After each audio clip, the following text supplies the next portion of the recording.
कोशिका तथा कोशिकांग अंगक।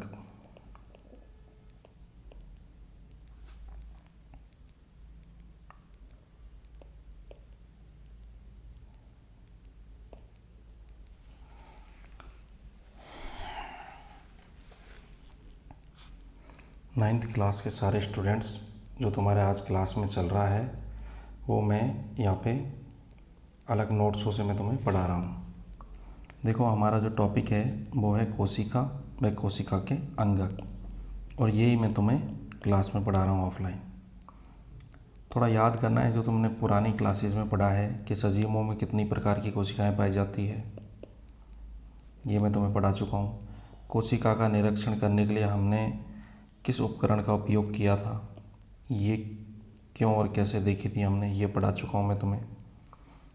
अब आपको इसे पूर्व की कक्षाओं में आपने देखा है कि कोशिका ये सजीवों की कौन सी इकाई होती है, आपकी संरचनात्मक और क्रियात्मक इकाई होती है। विभिन्न अंगों में कार्य के अनुसार विभिन्न आकार एवं प्रकार की कोशिकाएं पाई जाती हैं। ये सारा हमने NCERT की जो आपके 9th क्लास की बुक है उसमें सारी चीज़ें पढ़ ली है। अब देखो आज मैंने ये डायग्राम आपको बोर्ड पे समझाए थे, जैसे कि ये क्या है आपका, ये आपको पता करना है। इसी तरीके से यहाँ पे ये है, तो ये और ये क्या समान है। ये आपकी कौन सी है, हरी कलर की जो दिख रही है ये आपके वनस्पति कोशिका है, और ये आपके कौन सी है, जंतु कोशिका है।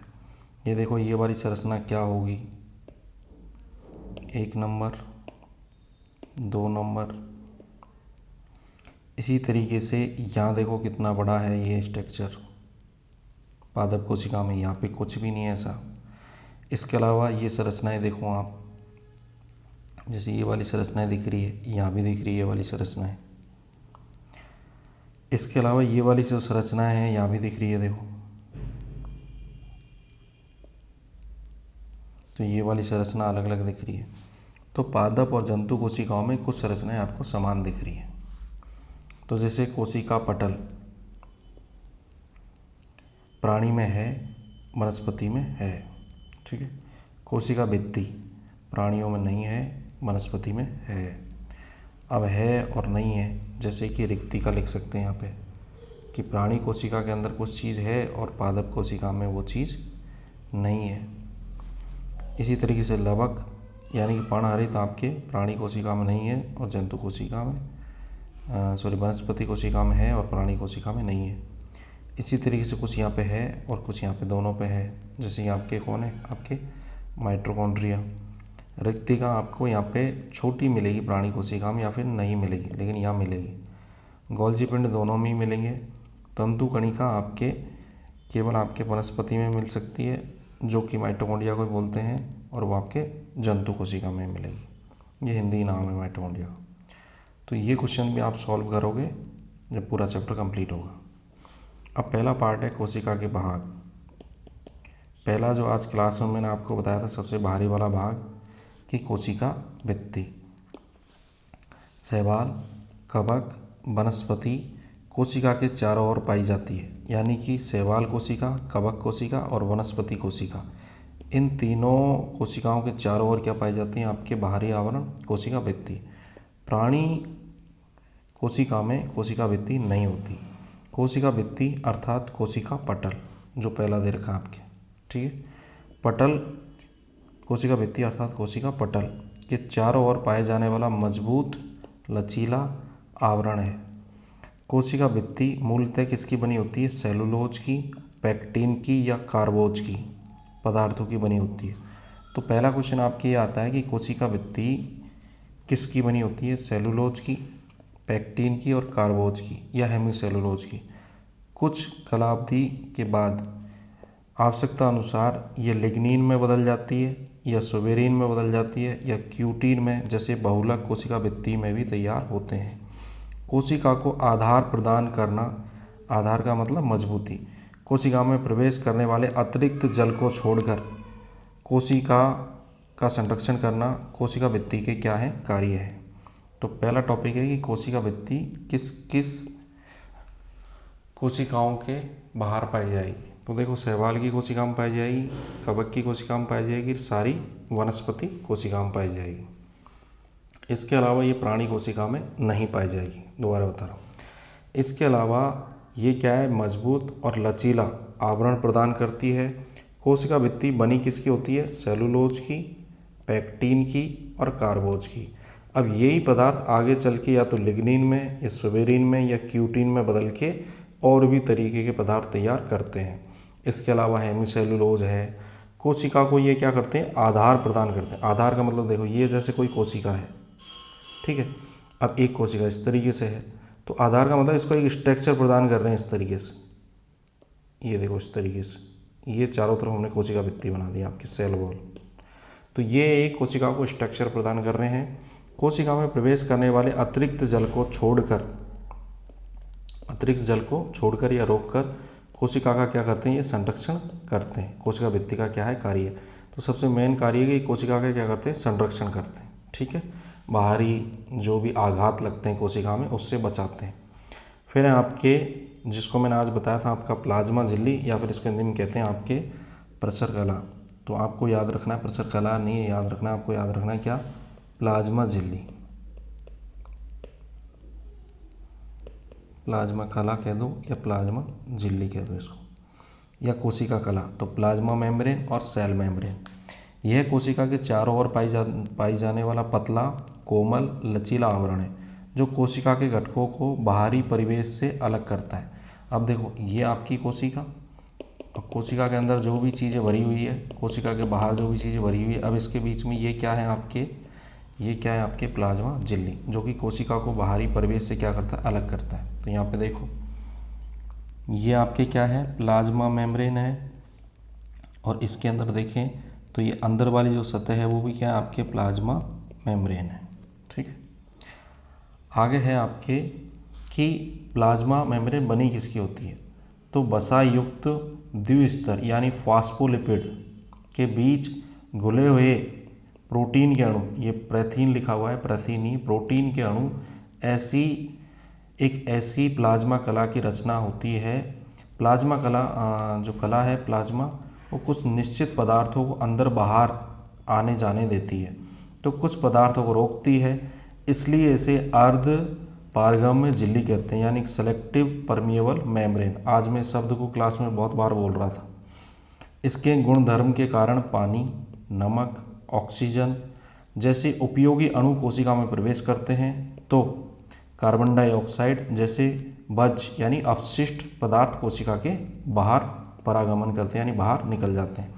कोशिका के बाहर कुछ परिवर्तन हो तो भी कोशिका के भीतर का पर्यावरण एक जैसा रहता है। रखने का काम भी किसका है, आपका प्लाज्मा कला का है। इसे समस्थिति कहते हैं। समस्थिति का मतलब ये प्लाज्मा क्या करेगी आपकी कला कि अंदर का जो परिवेश है, वातावरण है, उस पर कोई इफेक्ट नहीं आने देगी बाहर के कारण। अब आपको क्या थोड़ा सा स्ट्रक्चर बता रखा है किसका, कोशिका झिल्ली का और आपके कोशिका भित्ति का। तो कोशिका भित्ति देखो, जैसे कि ये परत है, अब इस परत को किस किस से मिलके बन सकती है, ये इस परत कोशिका भित्ति की बात चल रही है आपके, ये इसको बोलते हैं आपके क्या, सेल वॉल, ठीक है। कोशिका भित्ति ये हेमीसेलुलोज की बनी होती है, ये आपको दिख रहा है, ये वाला ये हेमीसेलुलोज पदार्थ है। फिर इसी तरीके से ये आपकी बनी होती है किसकी, पैक्टीन की भी बनी हो सकती है। इसी तरीके से आपके ये सूक्ष्म काष्ठ तंतु की भी बनी हो सकती है। घुलनशील प्रोटीन की भी बनी हो सकती है, प्रोटीन भी हो सकती है इसमें, ठीक है। इसके अलावा आपको मैंने बताया कि कोशिका भित्ति और किस किस की बनी हो सकती हैं आपके, जैसे कि सेलुलोज, पैक्टीन, कार्बोज, और यही पदार्थ आगे चल के या तो लिग्निन में बदल जाते हैं या सुबेरिन में या क्यूटीन में। तो अलग अलग, जैसे शैवाल की कोशिका किसकी बनी होती है, कवक की किसकी बनी होती है, वनस्पति किसकी बनी होती है, तो कवक की बनी होती है आपके काइटिन की, ठीक है। तो कोशिका भित्ति भी अलग अलग तरीके से बनी होती है। अब है आपके कि प्लाज्मा कला किस तरीके से बनी होती है। तो देखो प्लाज्मा कला के अंदर ये जो प्रेथीन लिखा हुआ है, इसको प्रेथीन ना पढ़ के आपको पढ़ना है प्रोटीन। कोशिका कला जिसे हमने नाम दिया क्या आपके, प्लाज्मा कला। तो कोशिका कला जो है, कोशिका कला के अंदर देखो यहाँ बाहर ये जो दिख रहे हैं आपको, ये तो है लिपिड, नीचे भी लिपिड है, और बीच में जो दिख रहे हैं वो क्या आपके प्रोटीन है। जैसे ये प्रोटीन है, ये प्रोटीन है आपके, तो या तो प्रोटीन, लिपिड, लिपिड और प्रोटीन, ऐसा स्ट्रक्चर बनेगा। तो इसको बोलेंगे आपके प्रोटीन लिपिड, यानी कि आपके PLP, यानी आपके प्रोटीन, लिपिड और प्रोटीन। तो ये आपके प्रोटीन से और लिपिड से निर्मित होती है, इसलिए इसका नाम क्या रखा है, देखो कि वसा युक्त द्विस्तर, 2 स्तर, तो फास्फोलिपिड बोलते हैं इसको, ठीक है। फास्फेट अणु भी होते हैं इसमें। फिर है आपके कि कोशिका के अंदर आदान प्रदान कैसे होता है। कोशिका की ऊर्जा का उपयोग करने वाली प्रक्रियाएं जैसे कोशिका का भक्षण, कोशिकीय भक्षण, एंडोसाइटोसिस, बाहरी परिवेश से अन्य पदार्थों का भक्षण करना, यानी कुछ खाने पीने की इस प्रकार से अंदर या बाहर लेती है। तो कोशिका की ऊर्जा का उपयोग करके चलने वाली प्रक्रिया है कि कोशिकीय भक्षण। अब देखो, इसको कोशिका बाहर से किसी भी पदार्थ का अगर अंदर ग्रहण करती है तो इसको बोलते हैं कोशिकीय भक्षण, एंडोसाइटोसिस। और अगर कोशिका किसी पदार्थ को बाहर त्यागती है तो उसको कहते हैं एक्सोसाइटोसिस, कोशिकीय उत्सर्जन, ठीक है। तो कोई भी अपशिष्ट पदार्थ है उसको कोशिका से बाहर निष्कासित करना, निकालना। आगे हैं आपके कि कोशिका की ऊर्जा का उपयोग किए बिना चलने वाली प्रक्रिया। अब ये दोनों प्रक्रियाओं में क्या है, कोशिका ऊर्जा खर्च करेगी ATP के रूप में। कौन सी? आपके एंडोसाइटोसिस और आपके एक्सोसाइटोसिस। लेकिन बिना ऊर्जा के भी, यानी कि बिना ATP के भी, यानी ATP की आवश्यकता ही नहीं है। एक चलता है आपके विसरण, जिसको आज मैंने आपको समझाया था, डिफ्यूजन, ठीक है। तो O2 और CO2 जैसे छोटे अणुओं का कोशिका में प्रवेश होना या बाहर जाना, ये विसरण के द्वारा होता है। परासरण, ऑस्मोसिस, पानी के अधिक अनुपात वाले भाग से पानी के कम अनुपात वाले भाग की ओर अर्धपारगम्य झिल्ली से होकर जाने वाले पानी के प्रवाह को क्या कहते हैं? परासरण। ये भौतिक क्रिया होकर इसके होने के 3 विभिन्न प्रकार हैं, मतलब 3 अलग अलग संभावना से होते हैं। जैसे कि वनस्पति और जंतु कोशिकाओं में कैसे होता है वो बताया आपको। जैसे देखो, ये आपकी कोशिका है, कोशिका भित्ति है। अब देखो यहाँ से देखो, आप क्या देख रहे हो कि वाटर है बाहर, बाहर क्या है? पानी है। तो पानी बाहर से, अब देखो जैसे पानी बाहर जा रहा है इस तरीके से, आपके एक तरफ से वाटर अंदर भी आ रहा है, वाटर बाहर भी जा रहा है, एक तरफ से वाटर बाहर से अंदर आ रहा है। यहाँ पे आप देखो कि अति परासारी, समपरासारी और अपपरासारी, आपके अप या अपपरासारी बोलते हैं। तो यदि अति परासारी का मतलब पानी अंदर बहुत ज़्यादा है तो पानी कहाँ जाएगा? बाहर जाएगा, इस तरीके से। और समपरासारी का मतलब कुछ पानी अंदर जाएगा और कुछ पानी बाहर, यानी पानी अंदर बाहर जाता ही रहेगा, तो विलयन बराबर। और एक होता है अपपरासारी, जिसमें पानी क्या होता है कि बाहर से कहाँ जाता है? अंदर। बाहर से कहाँ जाता है? अंदर। तो अति परासारी का मतलब ये है कि पानी अंदर ज़्यादा है, अंदर ज़्यादा है तो पानी कहाँ जाएगा? बाहर। समपरासारी का मतलब है कि पानी अंदर भी है और बाहर भी है, लेकिन जितना पानी अंदर जा रहा है उतना ही पानी बाहर आ रहा है। और अपपरासारी का मतलब ये है कि पानी अंदर ही जा रहा है केवल, ठीक है, यानी पानी की मात्रा बाहर ज़्यादा है। अब हम देखते हैं कि 4 से 5 आपको क्या लेनी है? किशमिश लेनी है। उनको पानी में भिगो कर रखो, पानी में डुबो दो उनको, और 1 घंटे के बाद क्या होता है उनका निरीक्षण करो। वह किशमिश शक्कर के द्रव में रखो और 1 घंटे बाद उसका परीक्षण करो। अब आप जानते हो कि सपोज करो कि ये किशमिश के स्ट्रक्चर है। अब आपने क्या किया, इसको पानी में डाल दिया इस तरीके से, जैसे इसमें पानी है। तो कुछ देर बाद आप ऐसे डाल के चले गए, लेकिन आपको जो प्रैक्टिकल मिला वो कुछ इस तरीके से मिली किशमिश थोड़ी देर बाद, 1 घंटे बाद में। क्यों? क्योंकि इसने क्या किया? पानी को अंदर ले लिया अपने अंदर, ठीक है। तो ये कौन सा विलयन हुआ आपका? इस प्रकार से अपपरासारी, यानी पानी अंदर गया है आपके। फिर दूसरा ये कह रहा है कि किशमिश को शक्कर के द्रव में रखो। शक्कर के द्रव का मतलब यानी कि पानी बाहर कम है और अंदर ज़्यादा है। अब ये फूली हुई किशमिश को आपको ऐसे में रखना है जहाँ पानी की मात्रा तो है कम, बिल्कुल ही नहीं है पानी, यानी कि द्रव कैसा है वहाँ का? गाढ़ा। और यहाँ आपने किशमिश रख दी तो किशमिश से क्या होगा? पानी बाहर चले जाएगा इस तरीके से। तो किशमिश फिर से क्या होगी? पिचक जाएगी आपके। 1 घंटे बाद दोनों परीक्षण। वर्षा ऋतु में आप देखते हो लकड़ी के जो दरवाजे होते हैं वो पक्के बैठने के कारण आसानी से नहीं खुलते। क्यों? क्योंकि आपको पता है लकड़ी की क्षमता होती है कि वो पानी को क्या कर सकती है? अपने अंदर समाहित कर सकती है। तो पानी क्या होता है? लकड़ी के दरवाजे में चले जाएगा, लकड़ी का दरवाज़ा क्या होगा? आपका फूल जाएगा बरसात के दिनों में। यह आपने देखा ही है। अब इन विलयनों के बारे में बता रहा हूँ। एक होता है आपके समपरासारी विलयन, आइसोटोनिक द्रव, कोशिका के परित यानी कोशिका के झिल्ली रहने वाले पानी का अनुपात कोशिका के भीतर वाले पानी के अनुपात के बराबर होता है, इसलिए पानी अंदर या बाहर नहीं जाता। यानी कि सपोज करो कि ये किशमिश है और बाहर भी पानी है। अब एक लिमिट तक तो पानी इसमें रहेगा, अगर इसमें पानी अंदर भी जाएगा तो बाहर भी आएगा। यानी कि ना तो पानी हम कह सकते हैं कि अंदर है, ना ही पानी बाहर है, यानी बाहर से पानी अंदर नहीं जा रहा और अंदर से पानी बाहर नहीं जा रहा। तो ऐसे विलयन को कहेंगे जिसमें बाहर और भीतर दोनों विलयन समान है, ऐसे कहेंगे हम समपरासारी। फिर आपके अधोपरासारी यानी कि हाइपोटोनिक, कोशिका के परित यानी कोशिका यानी रहने वाले पानी का अनुपात कोशिका के भीतर के पानी के अनुपात की अपेक्षा अधिक होने के कारण पानी कोशिका में प्रवेश करेगा। यानी कि पिचकी हुई किशमिश, ये वाली कि किशमिश आपने डाली, थोड़ी देर बाद आप इसको क्या देखोगे कि किशमिश ऐसे फूल जाएगी। तो ऐसा विलयन जहाँ पानी की मात्रा बाहर ज़्यादा हो और कोशिका के अंदर पानी की मात्रा कम हो, तो ऐसे विलयन को कहते हैं आपके हाइपोटोनिक। और एक होता है आपके हाइपरटोनिक। हाइपरटोनिक का मतलब होता है कि कोशिका के भीतर पानी का अनुपात अधिक है और कोशिका के परित यानी कोशिका के बाहर के माध्यम में पानी का अनुपात क्या है, कम है। तो ऐसे कोशिका से क्या होगा, पानी बाहर की ओर निकलेगा। अब जैसे मैंने अभी अभी आपसे कहा कि जैसे सपोज करो ये आपके फूली हुई कोशिका है किशमिश की, इसमें पानी खूब है और बाहर क्या है, ऐसे द्रव भरा हुआ है, किसका, आपके चीनी का घोल है। तो पानी क्या होगा, बाहर चल जाएगा इस किशमिश से या अंगूर से।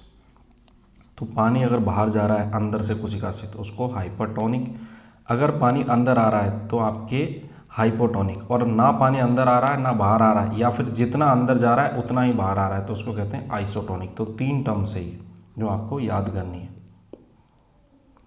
दोबारा से बता रहा हूँ मैं आपको, समपरासारी आइसोटोनिक का मतलब होता है कि कोशिका के बाहर, परित का मतलब कोशिका के बाहर और कोशिका के भीतर पानी का अनुपात कैसा है, बराबर है। यानी कि ना कोशिका के अंदर ज़्यादा है ना कोशिका के बाहर।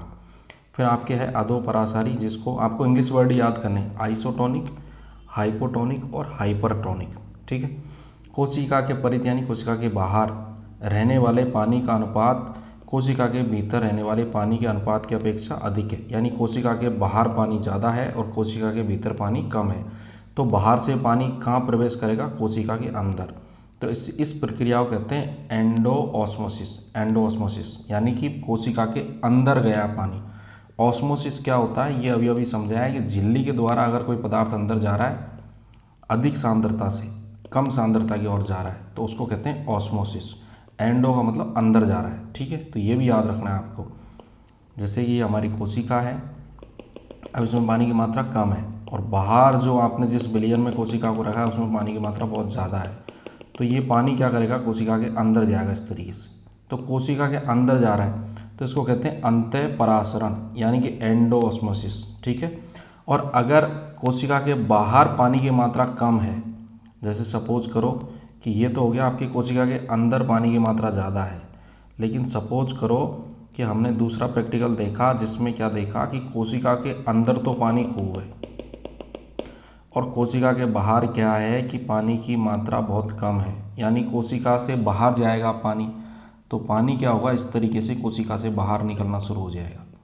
तो इस प्रकार का जो द्रव जाएगा बाहर, इसको कहते हैं आपके हाइपरटोनिक। यानी कोशिका के भीतर पानी का अनुपात क्या है, ज़्यादा है, और कोशिका के बाहर पानी का अनुपात क्या है, आपके कम है। तो इसको दोबारा बता रहा हूँ मैं आपको कि कोशिका के भीतर पानी का अनुपात अधिक है और कोशिका के परित का मतलब बाहर माध्यम में पानी का अनुपात क्या है, कम है। तो पानी क्या होगा, कोशिका से बाहर निष्कासित होगा। जैसे फलों के टुकड़ों को, फल होते हैं हमारे, उनमें अंदर थोड़ा बहुत पानी होता है, फलों के टुकड़ों को शक्कर के पानी में डालने पर उन टुकड़ों पर पानी शक्कर के द्रव से घुल जाते हैं। थोड़ी देर बाद टुकड़े सिकुड़ जाते हैं तो आप जानते हो कि पानी टुकड़ों से कहाँ चले गया, बाहर। ठीक है। तो ये हो गया आपके हाइपरटोनिक। द्रव में रखने से प्राणी कोशिका या वनस्पति कोशिका के भीतर का पानी बहिर्प्रासरण प्रक्रिया के कारण बाहर निकलता है। बहि का मतलब एक्सोऑस्मोसिस। ठीक है। अब कोशिका सिकुड़ जाती है, इस प्रक्रिया को कहते हैं जीव द्रव का कुंचन। यानी जीव द्रव क्या हो गया, सिकुड़ गया, तो प्लाज्मोलाइसिस कहते हैं इसको, प्लाज्मोलाइसिस। तो इन शब्दों को याद रखना, जो शब्द यहाँ पे बताए हैं। आपके आइसोटोनिक जो है आपके, यानी कि यहाँ पे आपको बता रखा है कि जो आइसोटोनिक है उसमें तो आपको कोई भी शब्द याद नहीं रखना, क्योंकि दोनों तरफ विलयन कैसे समान है। लेकिन आपको हाइपोटोनिक का मतलब पानी बाहर से कहाँ जाएगा, अंदर। तो अगर कोई चीज़ अंदर जा रही तो उसको कहेंगे अंतः परासरण, तो एंडो ऑस्मोसिस, ठीक है।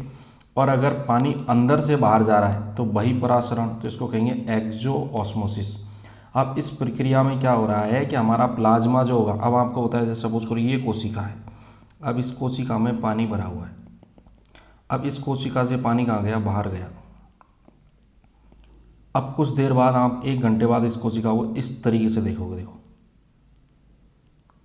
यानी कि इसका आकार भी छोटा हो गया और इसके अंदर जो द्रव भरा हुआ था वो द्रव क्या हुआ, सिकुड़ गया। द्रव क्या हुआ, सिकुड़ गया। तो कोशिका द्रव का सिकुड़ जाना, इस प्रक्रिया को कहते हैं जीव द्रव कुंचन, यानी कि अंग्रेजी में बोलते हैं इसको प्लाज्मोलाइसिस। प्लाज्मा क्या हो गया, सिकुड़ गया, ठीक है। अब आपको है कि प्याज के छिलकों में अत्यधिक द्रव से भरी हुई आयताकार कोशिकाएं क्या आपने देखी है। तो मैंने देखो ये प्रैक्टिकल हमने पढ़ा भी था जब स्टार्टिंग में क्लास में आपको मैंने समझाया था, उसी चीज़ को बताया। ये कोशिकाएं देखो, ये आपकी कोशिका, ये आपकी दूसरी कोशिका, ये आपकी तीसरी कोशिका, ये कोशिका, ये भी कोशिकाएं हैं। ये सारी क्या है, एक जैसे आकार की, ये आपस में क्या है, कोशिकाएं हैं। तो प्याज की परत की कोशिकाएं, कोशिका भित्ति, अंदर इसके अंदर क्या है, ये केंद्रक, कोशिका द्रव भरा हुआ है ये, और फिर रिक्तिका, ठीक है। तो यहाँ पे कुछ बताया है जो मैं आपको समझा रहा हूँ कि प्लाज्मा कला, ये प्रेशर कला आपको नहीं पढ़ने, आपको इसको पढ़ना है प्लाज्मा कला। और केंद्रक के बीच, प्लाज्मा कला और केंद्रक के बीच फैले तरल द्रव को कोशिका द्रव कहते हैं। अब जैसे सपोज करो मैंने ये कोशिका बना दिया, ठीक है। अब इस कोशिका के अंदर बीचों बीच में क्या, केंद्रक है। अब इस केंद्रक और कोशिका की जो झिल्ली है, ये क्या हमारा प्लाज्मा मेम्ब्रेन है, और ये क्या हमारा न्यूक्लियस है। तो इस प्लाज्मा मेम्ब्रेन और न्यूक्लियस के बीच में, यानी आपके इस प्लाज्मा मेम्ब्रेन और न्यूक्लियस के बीच में, यानी ये जो जगह है, इसके अंदर जो भी द्रव भरा हुआ है, इस द्रव को क्या कहा गया है, आपके कोशिका द्रव कहा गया है, जिसे हम कहते हैं क्या, आपके प्लाज्मा लिपिड। कोशिका द्रव यह चिपचिपा पदार्थ होता है, निरंतर या लगातार हलचल करता रहता है। इसमें कई कोशिकांग यानी कोशिका के अंगक बिखरे होते हैं। कोशिका में रासायनिक अभिक्रिया घटित होने हेतु कोशिका द्रव एक माध्यम है। कोशिका अंगकों के अलावा कोशिका में कोशिका द्रव यानी साइटोसोल, इसको अंग्रेजी में क्या बोलते हैं, आपके साइटोप्लाज्मा या फिर साइटोसोल भी कहते हैं। कोशिका द्रव में एमिनो अम्ल, याद रखो, एमिनो अम्ल, ग्लूकोज और जीवन के लिए जो भी चाहिए वो सारी चीज़ें क्या होती है, संग्रहित रहती है। बड़ी केंद्रकीय रिक्तिकाओं के कारण वनस्पति कोशिकाओं में कोशिका द्रव यह किनारों की ओर धकेला हुआ होता है।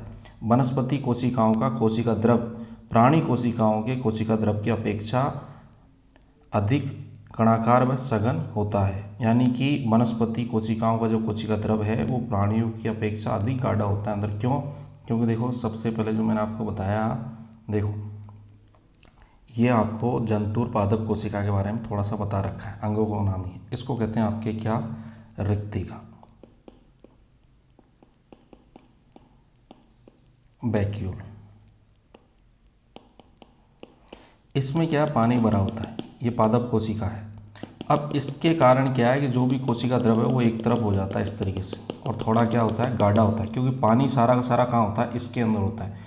क्योंकि आपको पता है भोजन बनाने के लिए बहुत सारी चीज़ों में पानी की ज़रूरत होती है, तो जैसे ज़रूरत पड़ती है वैसे पानी ले लिया जाता है। तो ये जो द्रव है वो क्या होता है, इस जंतु कोशिका में जो द्रव पाया जाता है उससे क्या होता है, थोड़ा सा गाढ़ा होता है। कौन सा द्रव, आपके कोशिका द्रव।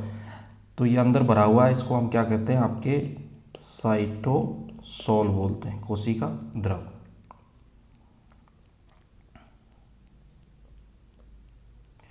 अब है आपके की कोशिका अंगक क्या है।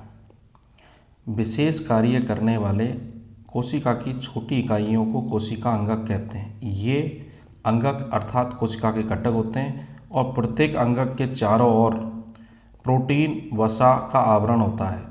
केंद्रक तथा हरितलवक के अलावा अन्य सभी अंगों को केवल इलेक्ट्रॉन सूक्ष्मदर्शी के द्वारा ही देखा जा सकता है। केवल देखो, एक तो केंद्रक दिखाई दे जाएगा नॉर्मल माइक्रोस्कोप से, और एक आपको हरितलवक, क्योंकि ये बड़े अंगक है, ये आराम से देखेंगे।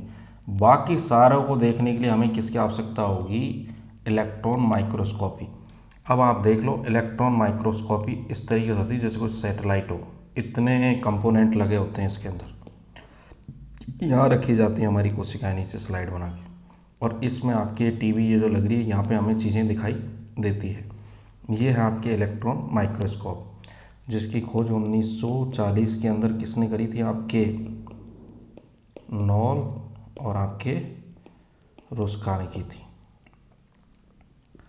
अब है आपके कि केंद्रक। केंद्रक के बारे में देख लेते हैं कि केंद्रक क्या है। कृति यानी कि स्वच्छ कांच की पट्टी, जिसको मैंने कहा था कि एक स्लाइड जो हॉस्पिटलों में हमारे ब्लड रखा जाता है इसके ऊपर, पर पानी की एक बूंद लो, आइसक्रीम के चम्मच से अपने गाल की आंतरिक सतह को खरोचो। आइसक्रीम का चम्मच होता है प्लास्टिक का, उससे कर लो, या फिर जिससे हम जीभ साफ़ करते हैं, जीभ नहीं जिसे बोलते हैं, जीभ साफ़ करते हैं, जीभ पे गंदगी जम जाती है, उससे आपको क्या करना है? अपने गाल के अंदर की सतह को थोड़ा सा खरोचना है, ठीक है। और चम्मच पे लगाकर थोड़ा सा पदार्थ सुई की नोक पर लेकर कांच की पट्टी पर रखिए, और पानी की बूंद को क्या करना है? फैला देना है। इस पर आपको क्या डालना है? मेथिल ब्लू रंजक पिगमेंट की बूंद डालो, कवर स्लिप लगाओ और संयुक्त सूक्ष्मदर्शी के नीचे निरीक्षण करो। तो ये प्रैक्टिकल देखना है तो तुम्हें केंद्रक दिखाई देगा। प्याज के छिलके की आयोडीन रंजित स्लाइड सूक्ष्मदर्शी के नीचे देखने पर प्रत्येक कोशिका में दिखाई देने वाला गोलाकार गहरा धब्बा अर्थात उस कोशिका का क्या है? केंद्रक है। तो हमारे स्कूल में माइक्रोस्कोप भी है और ये प्रैक्टिकल हम आराम से कर सकते हैं। आगे हैं आपके कि इलेक्ट्रॉन सूक्ष्मदर्शी से देखने पर केंद्रक के चारों ओर दोहरा आवरण, देखो ये वाला केंद्रक,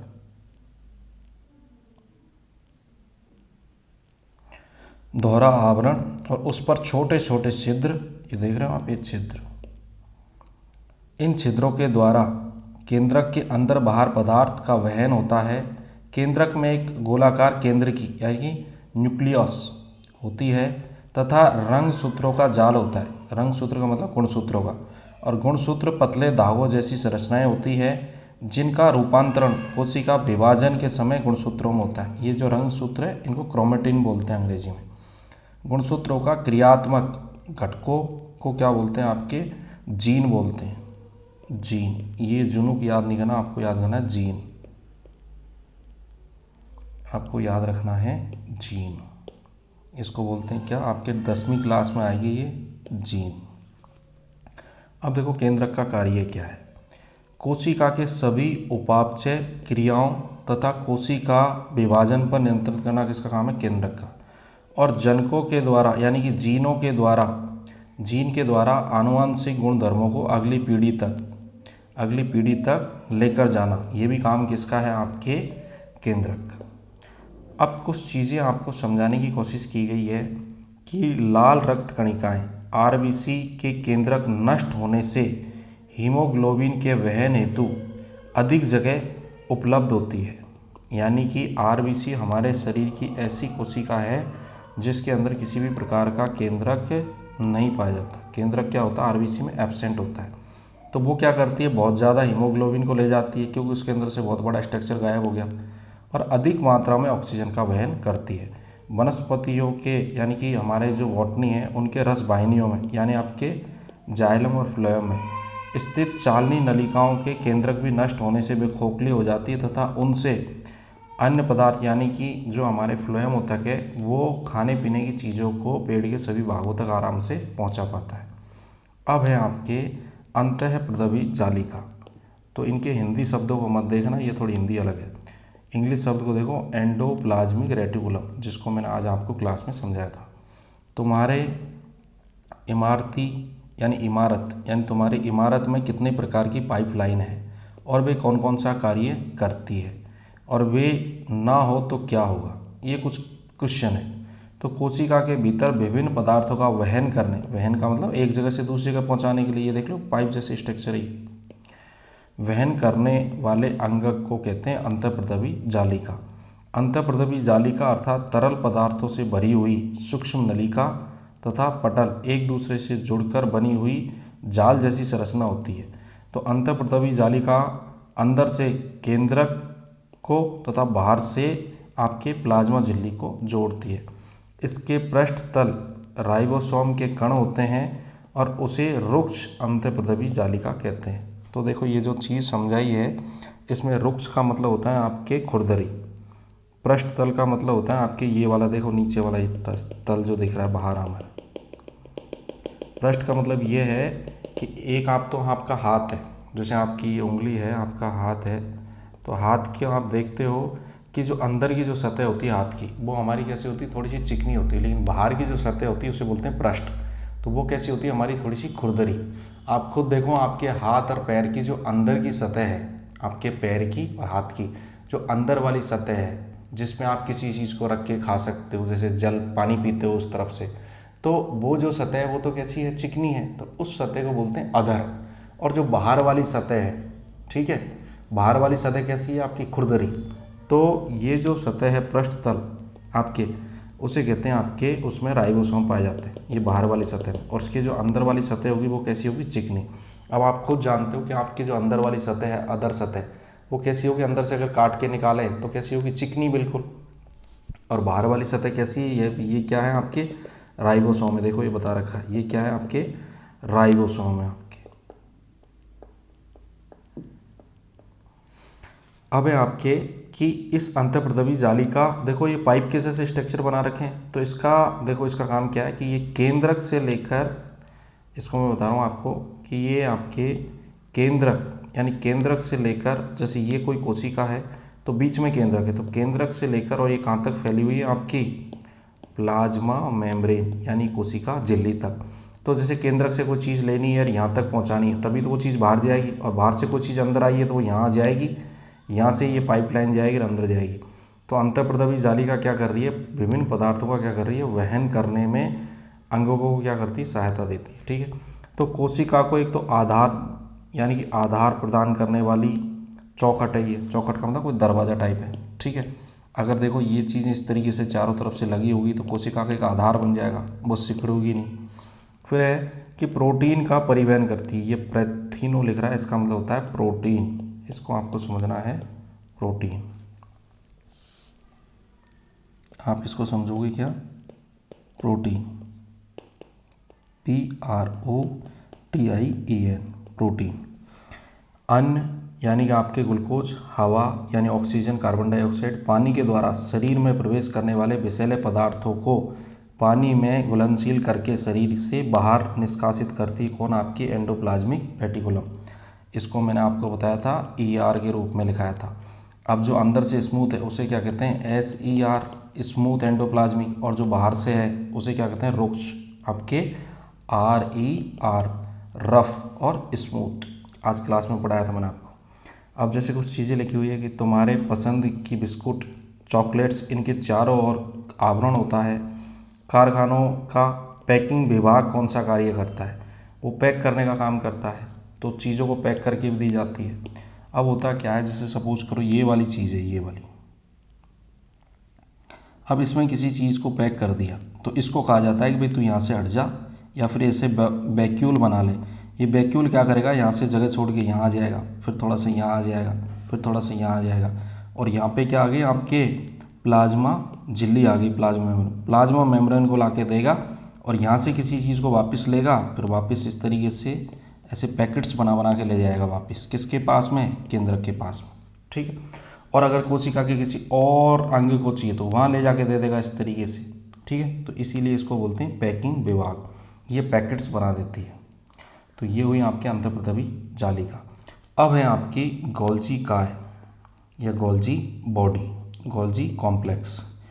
एक दूसरे के समानांतर रची हुई, यानी एक दूसरे के समानांतर बनी हुई 5 से 8 चपटी खोखली थैलियों से आपके गोल्जी पिंड, या इन थैलियों को पुटिका कहते हैं, सिस्टर्नी कहते हैं।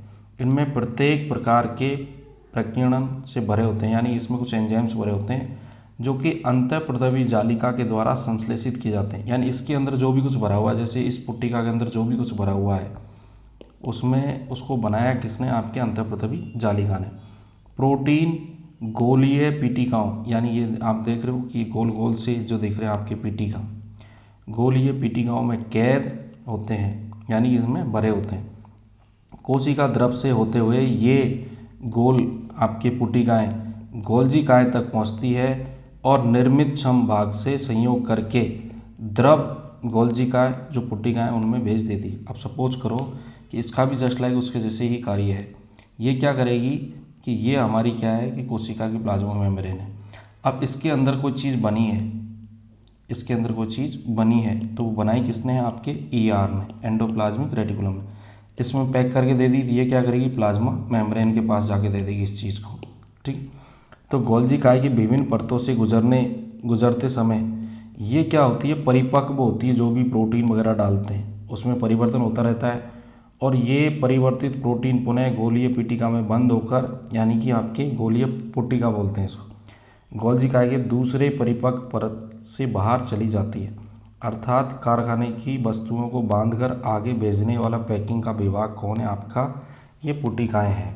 तो अब गोल्जी काय का कार्य क्या हुआ कि गोल्जी काय कोशिका का स्त्रावक अंग है, यानी कि चीज़ों को बाहर फेंकेगा। कोशिका में संश्लेषित हुए, यानी कोशिका में जो भी चीज़ बन रही है, चाहे प्रोटीन हो चाहे कोई अन्य पदार्थ हो, पदार्थों में परिवर्तन करके उनका वर्गीकरण करना, यानी पदार्थों को छांटना और कोशिका या कोशिका के बाहर के स्थानों तक उस पदार्थ को पहुंचाना। रिक्तिकाओं तथा अन्य जो पुटिकाएँ होती है उनका निर्माण करना और कोशिका भित्ति, प्लाज्मा कला या आपके लाइसोसोम का निर्माण भी कौन करती है? आपके यही गोल्जी बॉडी। तो ये जो शब्द है ये थोड़े से अलग हैं, लेकिन आपकी किताब में ये मिल जाएंगे आपको इजीली। केवल मैं समझा रहा हूँ इसका कार्य क्या है। अब इसकी खोज किसने की थी? कैमिलो गोल्जी ने। इस वैज्ञानिक ने सबसे पहले गोल्जी काय का वर्णन किया और उन्होंने काली अभिक्रिया यानी कि रंजक तकनीक को विकसित किया और इस तकनीक के द्वारा उन्होंने तंत्रिका संस्थान का गहन अध्ययन किया और तंत्रिका संस्थान की रचना। इस अध्ययन के लिए ये सैंटियागो काजल इस वैज्ञानिक के साथ उन्हें 1906 में नोबेल पुरस्कार मिला इस गोल्जी बॉडी की खोज के लिए। अब है आपके लाइसोसोम।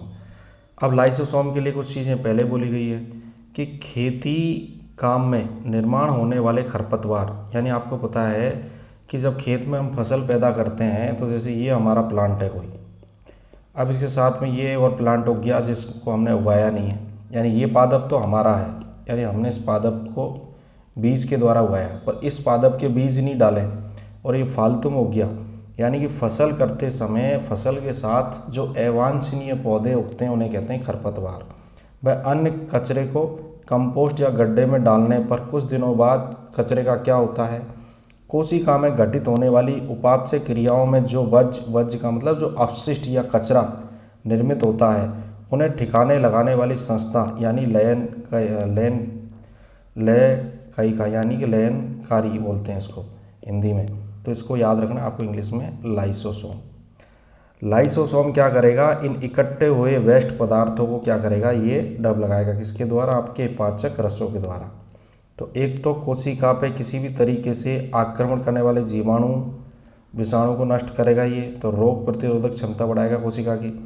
जीर्ण यानी पुरानी कमज़ोर कोशिका अंगों को या जो भी कोशिका के अंदर कोई मलबा वगैरह बन गया कचरा, उन वर्ज्य पदार्थ यानी कि अपशिष्ट पदार्थों को ये लाइसोसोम के द्वारा बाहर फेंका जाता है।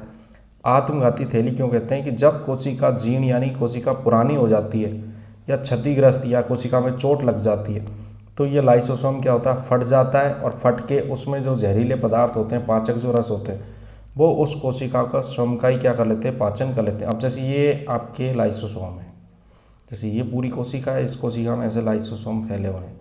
अब क्या होता है? सपोज कर ये कोशिका हमारे शरीर के लिए एक जहर का काम कर रही है, पूरी की पूरी कोशिका, तो ये लाइसोसोम क्या होगा? अंदर से कुछ पदार्थ निकालेगा जो इस कोशिका का ही क्या करेगा? नष्ट कर देगा इस कोशिका को। तो ऐसी कंडीशन में जब पूरी कोशिका को ही नष्ट कर देता है तो इसको कहते हैं आत्मघाती थैली। भुखमरी के समय लाइसोसोम कोशिकाओं में संग्रहित प्रोटीन व वसा का पाचन करती है। भुखमरी का मतलब अगर आपने 2-4 दिन से खाना नहीं खाया है तो आपकी कोशिका के अंदर जो भी प्रोटीन और वसा यानी कोई व्यक्ति बहुत ज़्यादा मोटा है, उसके शरीर में बहुत ज़्यादा मांस भरा हुआ है, तो ये लाइसोसोम क्या करता है, कोशिकाओं से कुछ ऐसा पदार्थ निकालता है, कुछ ऐसा केमिकल बाहर निकालता है कि वो हमारे शरीर के अंदर जो एक्स्ट्रा बसा है, एक्स्ट्रा जो फैट है, उसको डिजोल्व करके और उससे ऊर्जा बनाने का काम करता है। तो लाइसोसोम के इतने सारे कार्य है। अब है आपके कि माइटोकॉन्ड्रिया का कार्य क्या है। आपकी कक्षा में दीप, पंखे उसी विद्यालय के संगणक यानी कंप्यूटर कौन सी ऊर्जा पर कार्य करते हैं और ये ऊर्जा कहाँ से बनती है। प्रत्येक कोशिका को ऊर्जा की आवश्यकता होती है। कोशिका को ऊर्जा प्रदान करने का काम तंतु कणिका यानी सूत्र कणिका या तंतु कणिका जैसे कहते हैं अंग्रेजी में आपके क्या, माइटोकॉन्ड्रिया करती है। इलेक्ट्रॉन सूक्ष्मदर्शी के नीचे देखने पर माइटोकॉन्ड्रिया द्विकली यानी कि दो आवरण यानी दोहरी झिल्ली युक्त आवरण जैसी संरचना दिखती है। देखो एक आवरण तो ये है और एक आवरण आपके साथ में ये है, तो दो आवरण दिख रहे हैं यहाँ पे, एक ये वाला आवरण, एक ये वाला आवरण। इस तरीके से देखो, एक ये एक ये, चारों तरफ से इस तरीके से आवरण आपको दिखाई दे रहा है। ठीक है, तो ये आंतरिक आवरण है आपका बिल्कुल भरा हुआ और ये इसका बाह्य आवरण है। तो यहाँ पे माइटोकॉन्ड्रिया का बाह्य आवरण छिद्र युक्त होता है और आंतरिक आवरण सतह पर कई मोड़ होते हैं। ये देखो, ये मोड़ दिख रहे हैं अंदर इस तरीके से, ये मोड़ दिख रहे हैं हमें।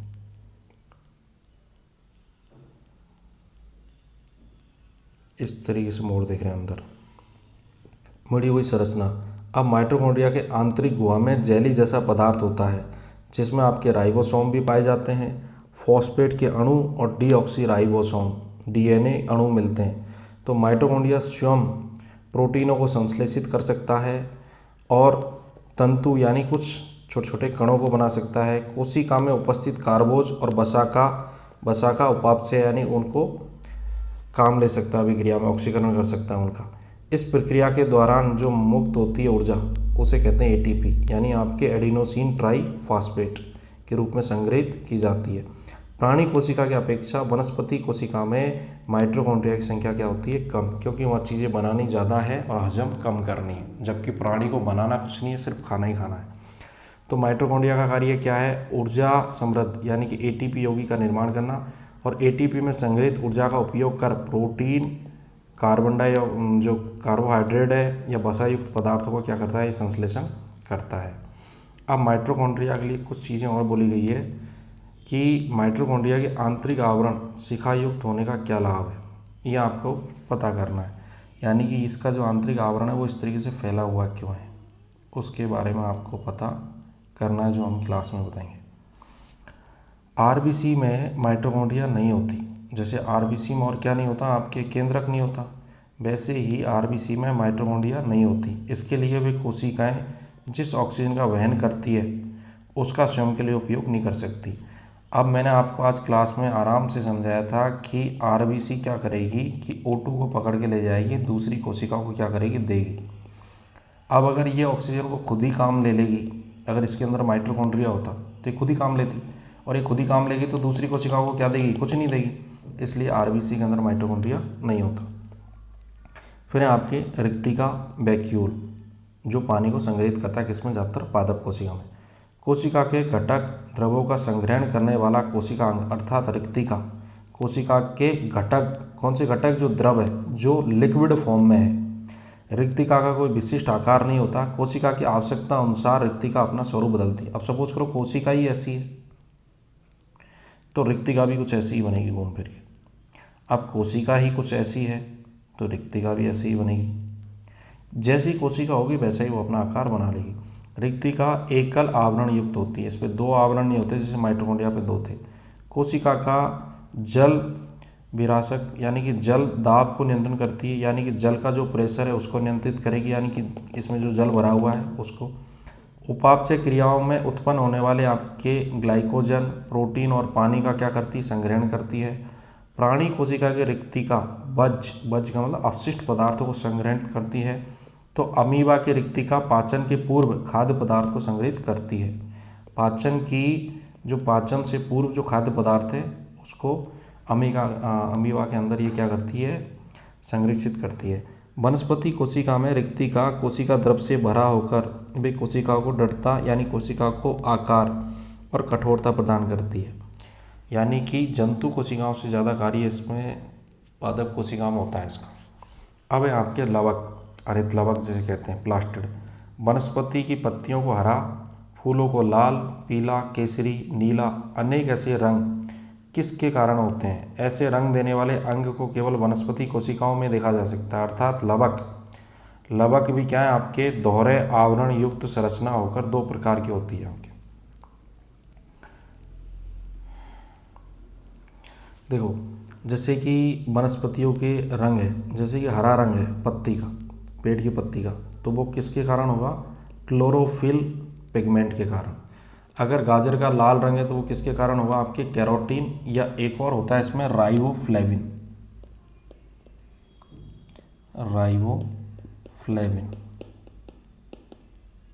जो गाय के दूध में भी पाई जाती है, केराटिन प्रोटीन। पीला रंग होता है किसी पत्ती का या किसी फूल का भी लाल रंग होता है, तो ये आपके जेंथोफिल के कारण होता है। और आपके जामुनी या नीला रंग एंथोसाइनिन के द्वारा होता है। और मैजेंडा जो ऑरेंज टाइप का रंग होता है, बीट टाइप, वो आपके बीटालिस के द्वारा होता है, आपके बीटालिन्स के द्वारा।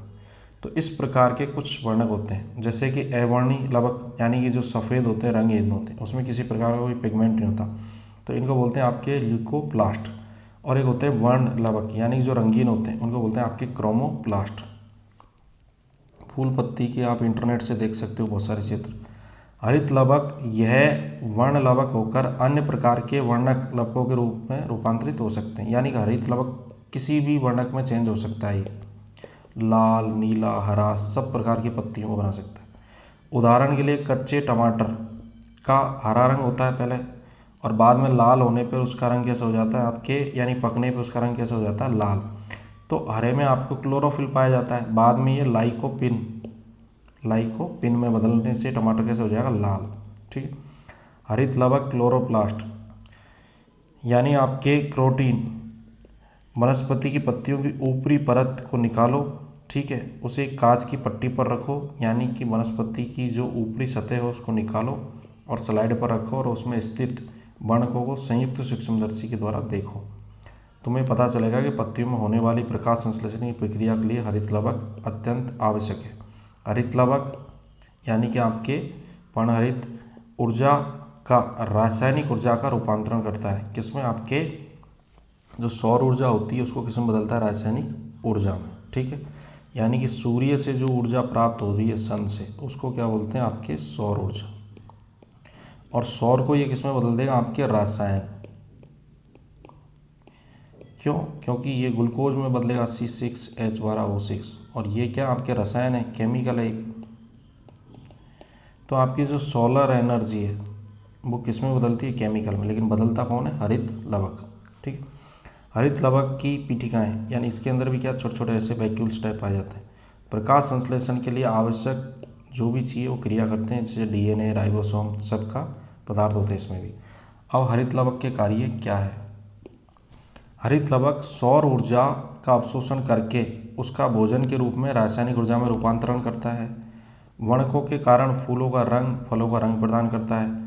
वर्ण लवक यानी पिगमेंट, कार्बोज, आपके कुछ खुशबूदार पदार्थ और प्रोटीन पदार्थों का संश्लेषण व संग्रहण करते हैं।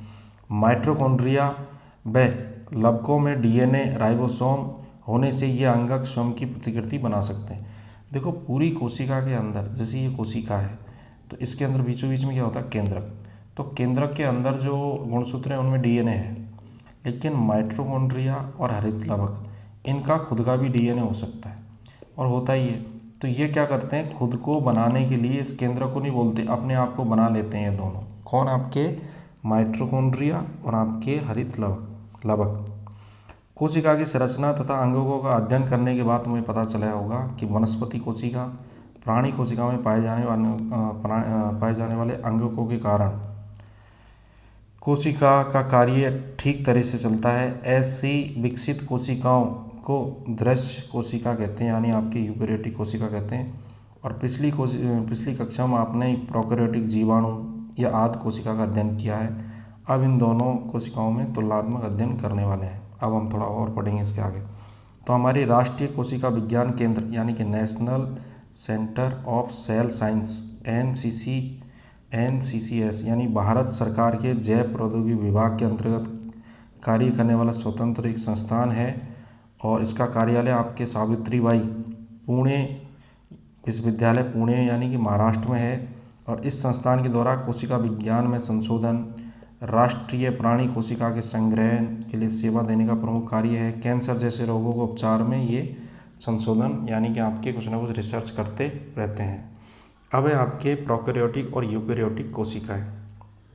देखो ये है आपके क्या, प्रोकैरियोटिक और यूकैरियोटिक कोशिकाएं, ठीक है। तो इसको बोलते हैं हम यूकैरियोटिक और इसको बोलते हैं आपके प्रोकैरियोटिक। आकार कोशिका का 5 से 1000 माइक्रोमीटर, यहाँ पे 1 से 10 बहुत छोटा, इतनी सी कोशिका यहाँ इतनी बड़ी बड़ी। गुणसूत्र की संख्या 1 से अधिक, यहाँ पे एक ही गुणसूत्र। केंद्रक में झिल्ली होती है, केंद्रकी होती है अंदर, केंद्रक युक्त होती है, सुस्पष्ट केंद्रक होता है। यहाँ पे केंद्रक जैसी संरचना होती है जिसे केंद्रकाव या न्यूक्लियोइड कहते हैं। यहाँ माइटोकॉन्ड्रिया लवक होते हैं, यहाँ पे आवरण युक्त अंग होते ही नहीं है। यहाँ उदाहरण के लिए उच्च एक कोशिकीय जीव और बहुकोशिकीय वनस्पति प्राणी सब कुछ, और यहाँ पे केवल जीवाणु। तो ये तो होती है आपकी प्रोकैरियोटिक। प्रोकैरियोटिक का मतलब होता है आपके प्रारंभिक काल में, आपके प्रारंभिक समय में, यानी कि आदि कोशिका बोलते हैं। आदि समय से, प्राचीन समय में जो सबसे पहले कोशिकाएं बनी वो आपके प्रोकैरियोटिक बनी। और यूकैरियोटिक अब हमारे सामने है। अब कुछ क्वेश्चन है कि मैं एटीपी का निर्माण करने वाला कारखाना हूँ। कौन है आपका? माइटोकॉन्ड्रिया। मैं एक यानी एक ही परत युक्त हूँ, फिर भी कोशिका का जल अभिसरण दाब को नियंत्रण करता हूँ। आपके कौन? वैक्यूल, रिक्तिका, ठीक है। मैं कोशिका को आधार प्रदान करता हूँ, आधार, ठीक है, पर मैं कोशिका भित्ति नहीं हूँ। मेरा शरीर तो जाली जैसा है आपके, वही आपको पता है कौन है? आपके एंडोप्लाज्मिक रेटिकुलम। मैं कोशिका का जैसे रसायन कारखाना हूँ, यानी कि खाना बनाने वाला आपके पर्णहरित या लवक। मेरे कारण ही तो पत्तियाँ हरी है, वही आपके पर्णहरित। तो क्या हुआ? लाल रक्त कणिकाओं में क्या नहीं होता? माइटोकॉन्ड्रिया नहीं होता। माइटोकॉन्ड्रिया और लवकों में अंतर नहीं होता। क्या नहीं होता? क्यों? क्योंकि दोनों के पास खुद का क्या है? डीएनए है। गुणसूत्रों पर जनक यानी कि जीन नहीं होते, ठीक है, जीन होते हैं। झिल्ली अर्धपारगम्य ना हो, मतलब ये पूछा गया कि अगर ये चीज़ें नहीं हो तो क्या हो। अब हम अलग कौन और कारण क्या? केंद्र की यानी कि केंद्र के अंदर माइटोकॉन्ड्रिया, लवक और अंतःप्रतवी जालिका, इनमें अंतर क्या है ये आपको पता करना है। डीएनए क्या है, राइबोसोम क्या है, हरित लवक क्या है, इनमें अंतर क्या हो सकता है। कार्य लिखो। कोशिका कला के कार्य क्या है, कोशिका द्रव का कार्य क्या है, आपके लाइसोसोम का कार्य क्या है, वैक्यूल रिक्तिका का कार्य क्या, केंद्र का कार्य क्या है, ठीक है। टमाटर का जो रंग है वो किसके कारण लाल होता है? लाइकोपिन के कारण, ठीक है। हरी पत्ती क्लोरोफिल या हरित लवक के कारण, गाजर कैरोटीन के कारण, जामुन आपके एंथोसाइनिन के कारण, ठीक है। फिर आपको और भी कई चीज़ें हैं। अब देखो, जो मैं हमेशा आपको बताता हूँ कि स्लाइड ये होती है कांच की स्लाइड, जो हॉस्पिटलों में हमारे ब्लड को लेती है, और यहाँ पे हम क्या रखते हैं? नीचे हमारा ब्लड। और ये होती है कवर स्लिप, और ये निडिल होती है आपकी चिमटी, यहाँ आपका निफ होता है चाकू। तो कुल मिला के आपको इस तरीके से प्रैक्टिकल में ये चीज़ें चाहिए होती है। तो मेरी तरफ से ये कोशिका वाला जो चैप्टर है ख़त्म हो चुका है। इसके बाद आपके कोशिका विभाजन रहा है। तो कल हम जब पढ़ेंगे क्लास में तो इस चैप्टर से रिलेटेड मैं आपसे चीज़ें पूछूंगा, जो यहाँ पे मैंने आपको एक एक सॉल्व करके बताई है। इसलिए 9th क्लास बहुत अच्छे से पढ़ के आना। ऐसा ना हो कि आप पढ़ो नहीं, फिर मैं आपसे पूछूं, फिर आप कहो कि सर हमने तो वीडियो ही नहीं देखा। इसलिए मैं पूरा वीडियो बना के अब ग्रुप में डाल रहा हूँ, और सभी बच्चों को बता दो कि भाई वीडियो बना दिया और सर ने डाल दिया। इसकी जो लैंग्वेज है उसमें आपको ज़्यादा ध्यान नहीं देना, जो मैं बोल रहा हूँ उस पर ध्यान देना आपको। बाकी आपकी बुक से तो पढ़ाना ही है आपको, पर इसमें क्या डायग्राम्स आपकी बुक से भी अच्छे दे रखे हैं, और बाकी हम बुक में देखेंगे। पर जो चीज़ें जितनी सरल भाषा में इसमें आपको समझ में आएगी, उतनी अपनी बुक में इतनी सरल भाषा नहीं दे रखी है। पर हिंदी थोड़ी सी अलग है इसकी, पर आपको मैंने जो शब्द जैसे बोलना है वैसे बोला है, जैसे लिखना है वैसे लिखा है, ठीक है।